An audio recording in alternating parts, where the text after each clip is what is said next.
ہمارے چینل محمد اسد KTP کو subscribe کریں جزاک اللہ۔ الحمدللہ وکفی وسلام علی عبادہ الذین اصطفی، اما بعد فاعوذ باللہ من الشیطان الرجیم، بسم اللہ الرحمن الرحیم۔ وذکر اسم ربہ فصلی، وقال تعالی ولتکملوا العدۃ ولتکبروا اللہ علی ما ھداکم ولعلکم تشکرون۔ وقال النبی صلی اللہ علیہ وسلم ان لكل قوم عیدا وهذا عیدنا۔ ملت اسلامی کے شہسواروں، شمع رسالت کے پروانوں، میرے بزرگوں اور دوستوں، عزیز بچوں اور پس پردہ سننے والی میری ماں اور بہنوں،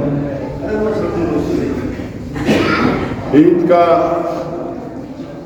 مبارک دن خوشی کا پیغام لے کر آیا ہے اور ہم سب خوشیوں کا اظہار کریں، مبارکباد دیں اور خاص طور سے یہ جملہ کہیں، ہم نے اور آپ نے جو عبادت کی ہے، ہم نے آپ نے جو روزے رکھے ہیں، ہم نے آپ نے جو تراویح میں قرآن سنا ہے اور ہم نے جو استغفار کیا ہے، ہم نے جو درود و سلام کی صلوات پیش کی ہے بارگاہ رسالت مآب صلی اللہ علیہ وسلم میں، تراویح میں جو قرآن سنا ہے اور تراویح کے علاوہ جو قرآن ہم نے اپنا الگ سے پڑھا ہے، اللہ ان تمام عبادتوں کو قبول فرمائے۔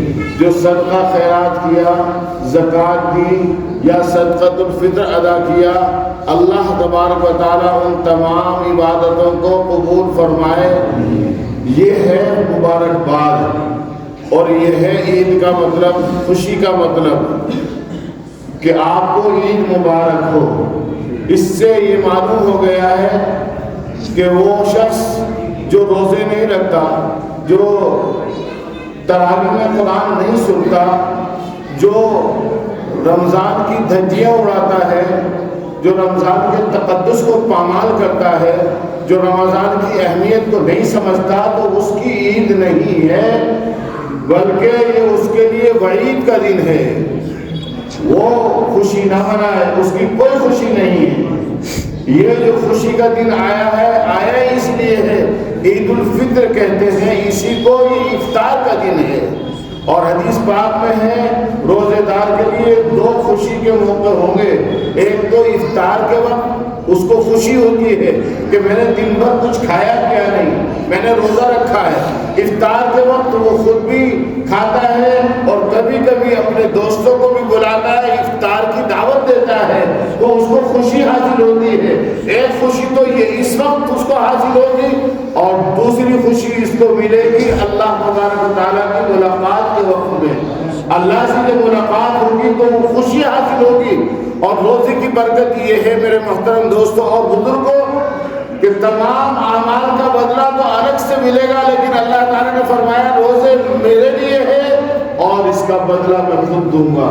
باقی بدلے فرشتوں کے ذریعے سے دلوائے جائیں گے، لیکن روزے کا بدلہ اللہ رب العزت خود عطا فرمائیں گے۔ الصوم لی وانا اجزی بہ، اس لیے فرمایا گیا من صام رمضان، جس نے رمضان کے روزوں کی قدر جانی اور اس کو معلوم ہوا کہ رمضان کیا چیز ہے، تو ساری عمر یہ تمنا کرے گا کہ سارا سال ہی رمضان ہو جائے، یعنی سارا سال میں روزے ہی رکھتا رہوں۔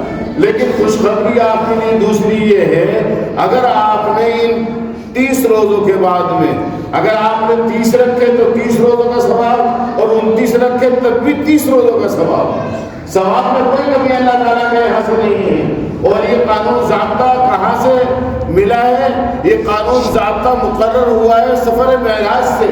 50 وقت کی نمازیں فرض کی گئی تھی، لیکن آخر میں 5 وقت کی نمازیں رہ گئی تھیں، تو پھر اس موقع پر اللہ کے رسول صلی اللہ علیہ وسلم کو اللہ تعالیٰ نے فرمایا اے میرے محبوب، آپ کی امت اگر 5 وقت کی نمازیں پڑھے گی تو 50 وقت کی نمازوں کا ثواب ان کو دیا جائے گا۔ سبحان اللہ، الحمدللہ۔ تو 29 روزے رکھے تب بھی 30 روزوں کا ثواب ہے میرے محترم دوستوں۔ اور اگر کوئی ان روزوں کے علاوہ شوال کے 6 روزے رکھتا ہے، وہ ایسا ہے جیسے زندگی بھر روزے رکھتا رہا۔ اللہ اکبر۔ تو اب روزے رکھ لیے، آپ کو ایک جسمانی قوت بھی حاصل ہو گئی، روحانی قوت بھی حاصل ہو گئی، اور روزے کے فائدوں کا آپ کو علم بھی ہو گیا۔ بڑے بڑے غیر مسلموں نے یہ کہا ہے روزہ رکھنے سے خون درست ہوتا ہے، بدن کی تمام کمزوریاں دور ہوتی ہیں۔ تو آپ نیت کر لیجئے شوال کے بھی 6 روزے انشاءاللہ ہمیں رکھنے ہیں، اور اس کو اگر گڑا کریں گے نا 30 یا 29 اور پھر 6 روزے، تو اس کو 10 سے گڑا کریں گے تو 360 ہوتے ہیں، یعنی 360 دن ہوتے ہیں، تو 360 زندگی روزے رکھتا رہا، یعنی زندگی بھر یہ روزے رکھتا رہا۔ کالا کا صیام الدہر کا لفظ مسلم شریف کی روایت میں آیا ہے، مسلم شریف کی روایت ہے۔ اس لیے جو عاشق رسول ہے، جو صحابہ کے نقش قدم پہ چلنا چاہتا ہے، جو اولیاء اللہ کے نقش قدم پہ چلنا چاہتا ہے، میں ان سے گزارش کروں گا کہ آپ 6 روزے بھی رکھنے کی نیت کیجیے، 6 روزے بھی رکھیے۔ اور سن لیجیے صدقہ فطر امام ابو حنیفہ رحمۃ اللہ علیہ کے نزدیک جب یہ سورج طلوع ہوتا ہے واجب ہوتا ہے، لیکن اس کی ادائیگی رمضان سے پہلے بھی ہو سکتی ہے اور رمضان کے بعد بھی ہو سکتی ہے، عید الفطر کے بعد بھی ہو سکتی ہے۔ یہ صدقہ فطر آیا کیوں ہے؟ صدقہ فطر اس لیے آیا ہے تاکہ ہمارے روزوں میں جو کمی رہ گئی ہے وہ کمی پوری ہو جائے، اور اللہ کا ہم شکر ادا کرنے والے بن جائیں۔ وہ جو روزانہ کماتے اور کھاتے ہیں تو عید کے دن کہاں سے لائیں گے، کہاں سے کمائیں گے؟ ان کے لیے عید کا سامان ہو جائے ہماری طرف سے، وہ کپڑے بنا لیں، ان کے گھروں میں چولہے ڈل جائے۔ تو میرے محترم دوستو بزرگوں، اصل جو ہے وہ حضور پاک صلی اللہ علیہ وسلم کی اتباع ہے۔ رسول پاک صلی اللہ علیہ وسلم نے صدقہ فطر ادا کرو، تو نابالغ بچے کی طرف سے بھی صدقہ فطر واجب ہے۔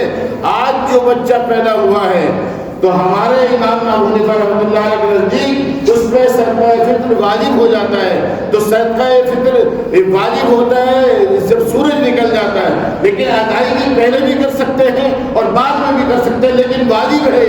جیسے عید کی نماز واجب ہے، عید کی نماز کو آپ نہیں چھوڑتے، جیسے وطر کی نماز واجب ہے ایسے ہی داڑھی بھی واجب ہے، ایک مشت کی ایسی داڑھی بھی واجب ہے، اور ایسے ہی صدقہ فطر بھی واجب ہے۔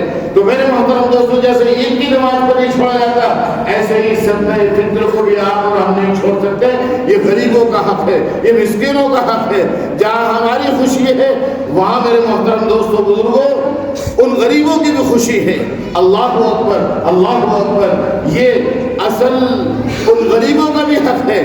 اللہ کے رسول سرکار دو عالم صلی اللہ علیہ وسلم عید کی نماز پڑھانے کے لیے تشریف لے جا رہے تھے عیدگاہ کی طرف۔ ابھی جب ہم آئے تو راستہ وہاں انہوں نے ادھر کو تبدیل کر دیا مدینہ منورہ میں، تو وہ مسجد آئی جس کو مسجد غمامہ کہتے ہیں، جہاں آپ اور صحابہ اکرام عید کی نماز ادا فرمایا کرتے تھے۔ اللہ کے رسول صلی اللہ علیہ وسلم عید کی نماز پڑھانے کے لیے عیدگاہ میں جب تشریف لا رہے ہیں، آپ نے دیکھا کچھ بچے کھیل رہے ہیں اور خوشی کا اظہار کر رہے ہیں اور عید منا رہے ہیں۔ وہ اپنی خوشیوں کا جیسے ایک انداز ہوتا تھا، وہ خوشیاں منا رہے تھے عید کی۔ اللہ کے رسول صلی اللہ علیہ وسلم کو دیکھ کے بھی خوشی ہوئی کہ یہ عید کی خوشی منا رہے ہیں اور اظہار خوشی کا ان کو حق ہے۔ جب تھوڑے سے آگے بڑھے تو دیکھا ایک چھوٹا سا بچہ بہت مغموم حالت میں ہے، غمگین حالت میں ہے، اس کے چہرے پہ اداسی ہے، اس کے چہرے سے خوشی کے آثار نورما نہیں ہوتے۔ آپ صلی اللہ علیہ وسلم کو فکر ہوئی اس بچے کے چہرے پر خوشی کے آثار ظاہر نہیں ہو رہے، یہ بچہ اداس کیوں ہے، یہ بچہ غمگین کیوں ہے؟ میرے آقا حضرت نبی کریم صلی اللہ علیہ وسلم اس بچے کے پاس تشریف لے جاتے ہیں۔ آقا نامدار علیہ السلام اس بچے کے پاس جا کے پوچھتے ہیں، میرے بچے تیرے چہرے پر خوشی کے آثار نورما نہیں ہیں، تو خوشی کا اظہار کیوں نہیں کر رہا ہے؟ جیسے وہ بچے اس کونے میں خوشی کا اظہار کر رہے ہیں، تو کیوں مغموم نظر آتا ہے، تو کیوں اداس نظر آتا ہے؟ وہ بچہ کہنے لگا، یا رسول اللہ، میرے والدین کا انتقال ہو چکا تھا، میرے والد بھی نہیں ہے، میری والدہ بھی نہیں ہے، میرے سر پر اس کا ہاتھ کون رکھتا؟ آج میرے پاس کپڑے بھی نہیں ہیں، آج میرے گھر میں چولہا تک نہیں جل رہا ہے، کھانے پینے کے لیے کچھ سامان نہیں ہے۔ یا رسول اللہ، میری والدہ کا سایہ بستر سے اڑ گیا تھا، یا رسول اللہ، کپڑا لانے کے لیے، نئے کپڑے لانے کے لیے کوئی نہیں ہے، نہ کوئی رشتے دار میری طرف متوجہ ہوتا ہے، جو میری ضرورت کو سمجھ سکے، میرے تقاضوں کو سمجھ سکے. یا رسول اللہ یہ بچے خوشی منا رہے ہیں، ان کو دیکھ کر میں اپنے پیارے والدین کی یاد کر رہا ہوں. کاش ان کا سایہ آج میرے سر پر ہوتا، میرے والدین زندہ ہوتے، آج میرے پاس بھی کپڑے ہوتے اور آج میرے گھر میں بھی کچھ نہ کچھ کھانے کے لیے بن رہا ہوتا. یا رسول اللہ صلی اللہ علیہ وسلم میں کیسے خوشی مناؤں؟ میری آنکھوں میں تو آنسو ہیں. آقا انعامدار حضرت محمد عربی صلی اللہ علیہ وسلم نے جب یہ سنا تو آقا رہ نہ سکے، آقا کی مبارک آنکھیں نم ہو گئیں اور آپ کی مبارک آنکھوں سے آنسو آنے لگے. اچھا ایسا ہے، آپ علیہ السلام نے فرمایا چلو میری انگلی پکڑو. آپ صلی اللہ علیہ وسلم نے انگلی پکڑی اور بجائے اس کے کہ عیدگاہ میں جاتے عید کی نماز پڑھاتے، آپ واپس گھر تشریف لے جاتے ہیں. اس بچے کی انگلی آپ کے مبارک ہاتھ میں ہے اور آپ گھر پہنچے. اما عائشہ رضی اللہ تعالیٰ عنہ سے فرمایا یہ بچہ ہے، چھوٹا ہے، یتیم ہے. اے عائشہ میں نے اس کو اپنا لیا ہے، کہ تم بھی اس کو اپنا بچہ بناؤ گی؟ اما عائشہ رضی اللہ تعالیٰ نے فرمایا آپ کی خوشی میں میری خوشی، جو آپ کا فیصلہ یا رسول اللہ وہ میرا فیصلہ. پھر آپ نے اس بچے سے فرمایا آج سے میں تیرا باپ ہوں اور عائشہ تیری اماں ہے. اللہ کے رسول صلی اللہ علیہ وسلم نے فرمایا حضرت حسن اور حسین کا کوئی جوڑا اگر رکھا ہو تو لے کر آؤ.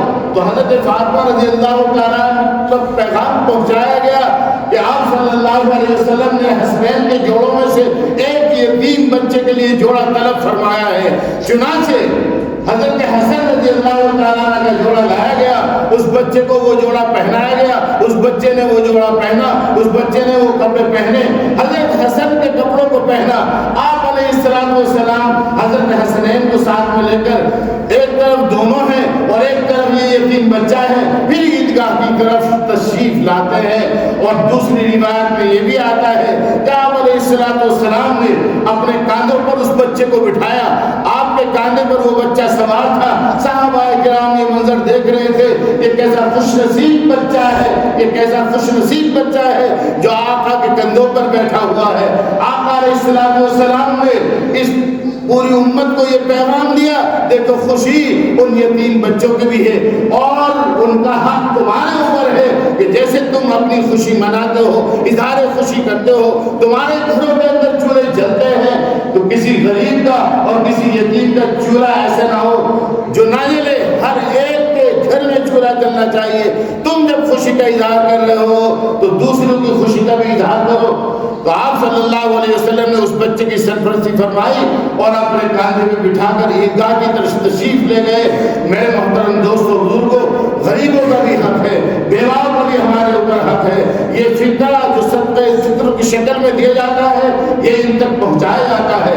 اور اصل بات یہی ہے کہ آپ نے جو نمازیں پڑھی ہیں، رمضان میں جو روزے رکھتے ہیں، رمضان میں تراویح میں جو قرآن سنا ہے، رات جو آئی تھی یہ رات بدلے کی رات تھی، یہ رات انعام کی رات تھی. عربی کے اندر اس رات کو کہا جاتا ہے جو رات گزر گئی لیلۃ الجائزہ کہا جاتا ہے، تو یہ انعام کی رات کہا جاتا ہے. اللہ تبارک و تعالیٰ ان سے خوش ہوتا ہے.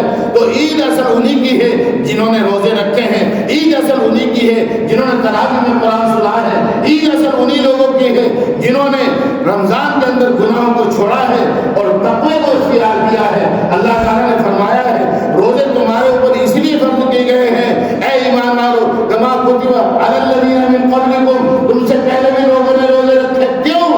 اس کی بنیاد ہے تم متقی بن جاؤ. تم نے گناہوں سے معافی مانگی ہے، تم نے تقوی والی صفات کو رمضان میں حاصل کیا ہے. اب یہ تقوی کا دامن چھوٹنا نہیں چاہیے. اسی لیے اللہ تبارک و تعالیٰ فرشتوں کی ایک جماعت زمین کو اتارتا ہے اور ان سے پھر پوچھتا ہے یہ لوگ نئے نئے کپڑے پہن کر کہاں جا رہے ہیں؟ تکبیر کی صدا بلند کرتے ہوئے. آپ کو تکبیر سکھائی گئی ہے، اللہ اکبر اللہ اکبر لا الہ الا اللہ اللہ اکبر اللہ اکبر وللہ الحمد. یہ میری بڑائی بیان کرتے ہوئے کہاں جا رہے ہیں؟ تو فرشتے کہتے ہیں آپ کی بارگاہ میں پہنچ رہے ہیں کہ کیا کیا ہے؟ اے اللہ انہوں نے مزدوری کی ہے، انہوں نے مزدوری کی ہے، انہوں نے روزے رکھے ہیں، انہوں نے نمازیں پڑھی ہیں، انہوں نے دعائیں مانگی ہیں، انہوں نے استغفار کیا ہے، ان کی آنکھیں آنسوں سے تر رہی ہیں انہوں نے لیلۃ القدر کے اندر خوب عبادت کی ہے. اے اللہ، اے رب العالمین، انہوں نے مزدوری کی ہے اور مزدوروں کا یہ حق ہے کہ ان کو پوری مزدوری ملنی چاہیے. باری تعالیٰ یوں فرماتے ہیں فرشتوں سے مخاطب ہو کر، اے میرے فرشتوں تم گواہ رہو، میری عزت و جلال کی قسم، میری کبریائی کی قسم، میری عزت و کبریائی کی قسم، یہ نماز شکرانہ پڑھیں گے. اس کو نماز شکرانہ بھی کہا جاتا ہے. ہم شکر ادا کر رہے ہیں جو میں نے آیت پڑھی تھی، وَلِتُكْمِلُوا الْعِدَّةَ وَلِتُكَبِّرُوا اللَّهَ عَلَىٰ مَا هَدَاكُمْ وَلَعَلَّكُمْ تَشْكُرُونَ. شکر کرو. اب اس نماز میں اذان نہیں ہے، اس نماز میں تکبیر نہیں ہے، یہ میرے گھر کی طرف اور میرے بارگاہ میں سجدہ شکر ادا کرنے کے لیے دوڑے ہوئے آ رہے ہیں.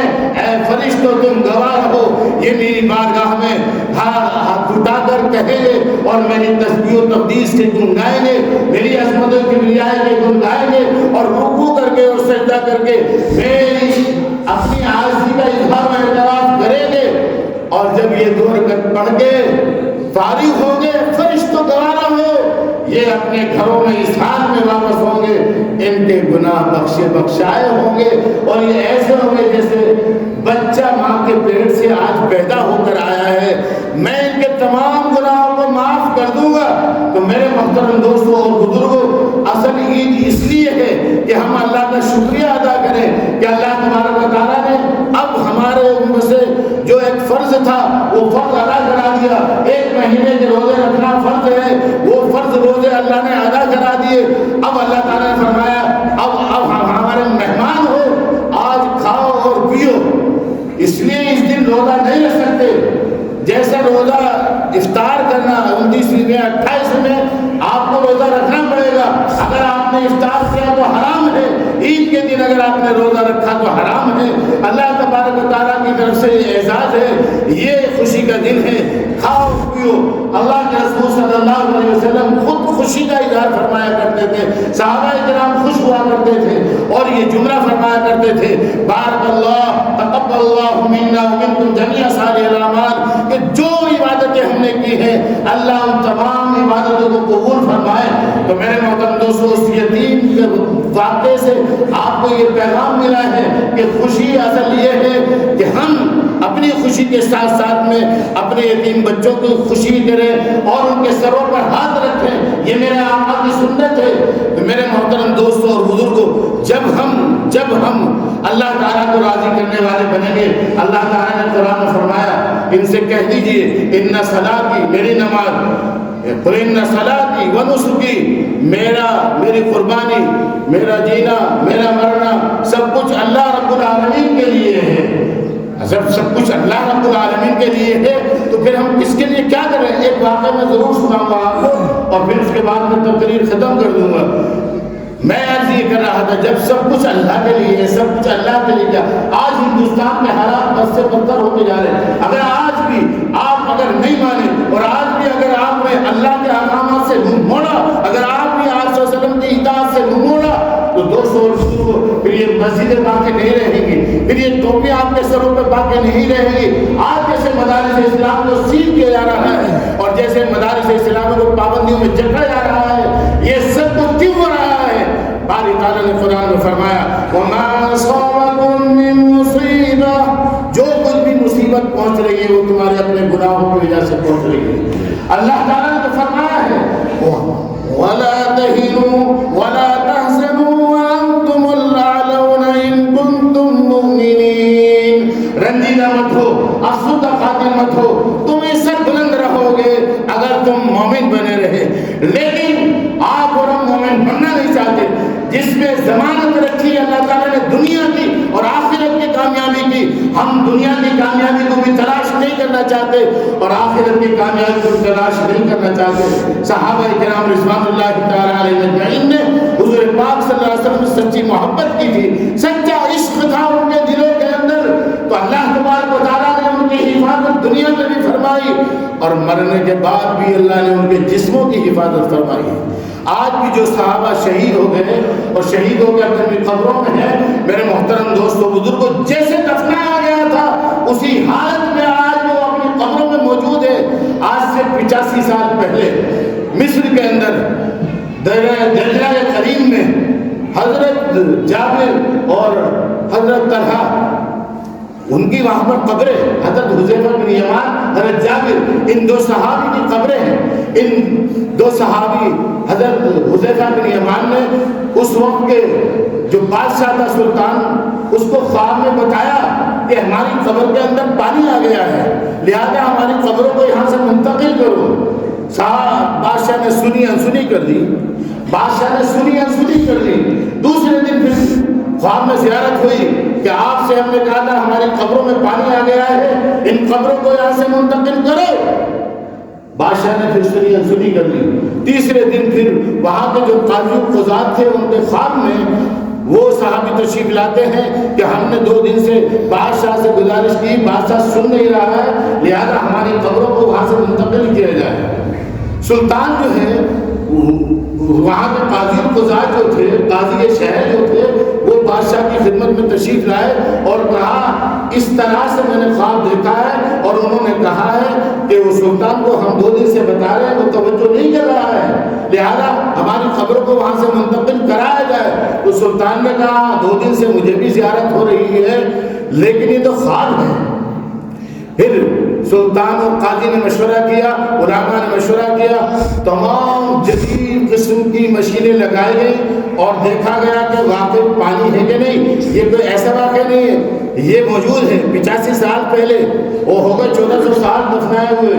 یہ 85 سال پرانا واقعہ میں آپ کو سنا رہا ہوں مصر کا. چنانچہ میرے محترم دوستوں اور بزرگوں، ان مشینوں نے بتایا کہ پانی نہیں پہنچا ہے. تو بادشاہ نے کہا دیکھیں پانی تو نہیں پہنچا. تو پھر اس کے بعد اس بادشاہ نے اپنا ارادہ ملتوی کر دیا قبر کو منتقل کرنے کا. پھر رات میں خواب میں تشریف لائے، ہم آپ سے کہہ رہے ہیں کہ قبروں کو منتقل کرو اور آپ ظاہری مشینوں پہ توجہ دے رہے ہیں اور ہمارے حکم پر توجہ نہیں دے رہے. اس کے بعد سلطان کے علاوہ پھر قاضی القضات شہر کے قاضی تھے، ان کو زیارت ہوتی ہے کہ آپ جلدی سے جلدی ہماری قبر کو منتقل کرانے کا انتظام کریں. پھر اس کے بعد بادشاہ وقت نے تمام بادشاہوں کو دعوت دی اور پوری دنیا میں اس کا اعلان کرایا کہ فلاں تاریخ میں ہم صحابہ کی قبروں کو منتقل کریں گے، جو زیارت کرنا چاہتا ہے وہ آ جائے. تو میرے محترم دوستوں اور بزرگوں، وہ 10 ذی الحجہ مقرر ہوئی یعنی حج والے دن. تو تمام لوگوں نے کہا کہ ہم حج میں رہیں گے، ہم بھی زیارت کرنا چاہتے ہیں، اس لیے تاریخ کو آگے بڑھایا جائے. تاریخ کو آگے بڑھایا جاتا ہے، تاریخ آگے بڑھا دی جاتی ہے اور پھر تقریباً 5 لاکھ کا مجمع وہاں جمع ہوتا ہے. ایک امنڈتا ہوا سیلاب تھا لوگوں کا اور سب کو محبت ہے صحابہ سے، سب صحابہ کی زیارت کرنا چاہتے تھے اور تمام آلات جدیدہ جو مشینیں ہو سکتی تھی وہ سب لگا دی.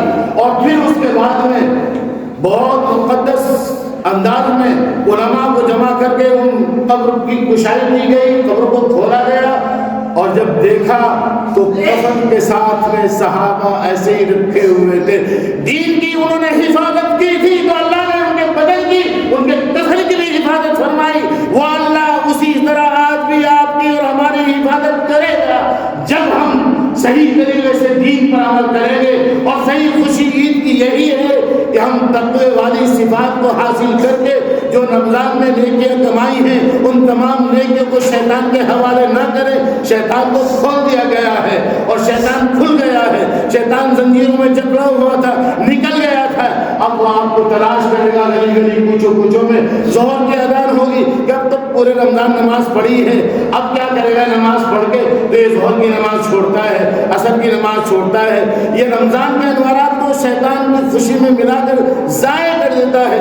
شیطان اس کے ایمان پر، اس کی نیکیوں پر ڈکیتی ڈالتا ہے. صحابہ کرام نے دین کی حفاظت کی تھی تو اللہ نے ان کے جسم کی حفاظت فرمائی. جب کھولا گیا تو کفن جیسا تھا ویسے ہی، اور جب چہرہ کھولا گیا آنکھوں کے اندر جو روشنی تھی لوگوں سے دیکھا نہ گیا ان کی آنکھ کی طرف، ان کی دیکھنے کی طاقت نہ لا سکے. کہا یہ مردہ آنکھ نہیں ہو سکتی، یہ تو زندہ آنکھ ہے. اور پھر تمام نے کیمروں کے ذریعے سے پوری دنیا نے اس وقت میں ان صحابہ کی زیارت کی تھی. چہرہ تار و تازہ تھا، غسل کا پانی ان کے چہرے سے ٹپک رہا تھا. اللہ نے ان کے جسموں کی حفاظت فرمائی، قبر میں حفاظت فرمائی، وہ ہمارے زندگی جب ہم دین پر عمل کریں گے اور حضور پاک صلی اللہ علیہ وسلم کے سچے شیطانی بنیں گے کہ وہ ہماری حفاظت نہیں کرے گا۔ ان کی مجال نہیں ہے جو وقف بل کے قانون کو پاس کرا دے، ان کی مجال نہیں ہے جو مدارس کو سیل کر دے، ان کے اندر ہمت نہیں ہے، ہمت ہم نے آ رہی ہے، کمزور ہم ہوئے ہیں، وعدہ ناکامی ہے مسلمانوں، وعدہ اللہ تعالیٰ نے اپنی نصرت میں فرمایا ہے، اللہ نے فرمایا ان تنصروا اللہ ینصرکم ویثبت اقدامکم، تم اللہ کے دین کی مدد کرو اللہ تمہاری مدد کرے گا۔ اللہ کی مدد کے فیصلے ویسے کے ویسے ہیں، لیکن تم قدم سے قدم نہیں ملا کے چل رہے، حضور پاک صلی اللہ علیہ وسلم کے نقش قدم پر نہیں چل رہے، صحابہ کے نقش قدم پر نہیں چل رہے۔ آج چند نوجوان حماس کے ابو عبید اللہ کے ساتھ میں وہ پوری مشینری سے مقابلہ کرتے ہیں اور اللہ تبارک و تعالیٰ ان کے لیے نصرت کے فیصلے فرماتا ہے۔ کیا وہ ہمارے لیے نصرت نہیں فرمائے گا؟ ہم تو نماز پڑھنے کے لیے بھی تیار نہیں، ہم تو قرآن کی تلاوت کرنے کے لیے بھی تیار نہیں، ہم درود و سلام کے سوغات پیش کرنے کے لیے بھی تیار نہیں، تو کیا اللہ کی مدد اتر سکتی ہے؟